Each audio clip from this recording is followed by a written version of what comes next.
orang-orang yang dicintai Allah Subhanahu wa ta'ala, orang yang senantiasa membaca Al-Quran. Tapi bagaimana prinsip orang baca Al-Quran tapi dicintai Allah? Karena selama ini Bapak Ibu, saya yakin Anda semua suka baca Al-Quran. Malah ada yang saya kenal 1 minggu, 2 minggu kurang lebih khatam Al-Quran. Kurang daripada 1 bulan dia mampu khatam Al-Quran. Malah ada yang dalam 1 bulan khatam 2 kali, ada malah 3 kali, 30 juz dalam 1 bulan. Tapi masalahnya bukan berapa banyak baca, tapi bagaimana membaca. Selama ini kita membaca Al-Quran untuk mengkhatamkan, agak sedikit kita rubah. Bagaimana saya bisa baca Al-Quran tapi saya mendapatkan Allah mencintai saya? Yang pertama, saat kita baca Al-Quran harus Anda rasakan Allah bicara sama Anda langsung. Ya ayyuhalladzina amanu ittaqullah. Berarti Allah mau berbicara sama diri kita sendiri. Itu yang perlu dirasakan saat kita membaca Al-Quran. Dan kita selama membaca Al-Quran, kita merasa, kata ulama, kalau mau berbicara sama Allah Subhanahu wa ta'ala, salat.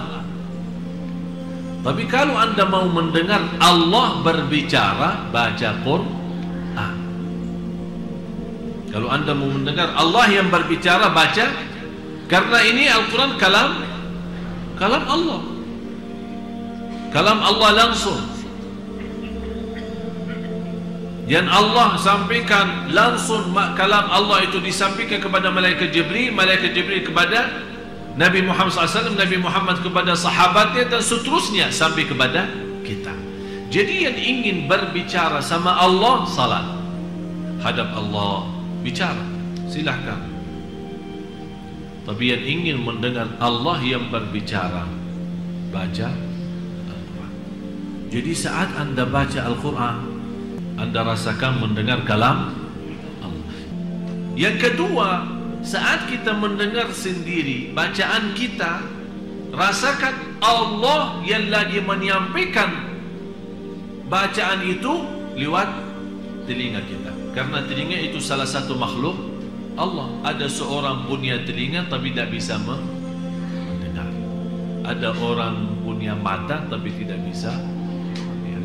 Jadi masalahnya bukan wujudnya mata atau wujudnya telinga, tapi masalahnya apakah dia berfungsi atau tidak, bisa menjadi berguna atau tidak.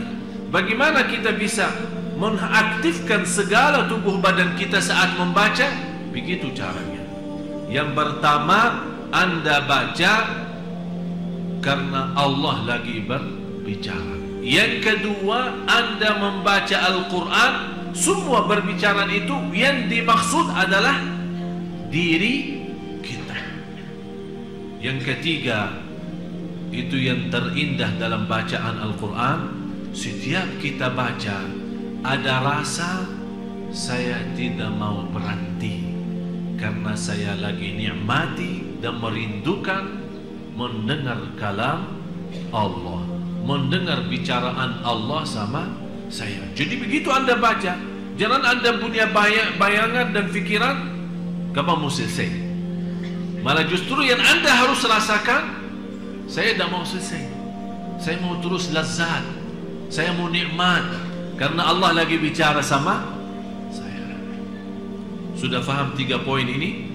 Itu namanya membaca Al-Quran. Dan 3 hal ini baru akan Allah mencintai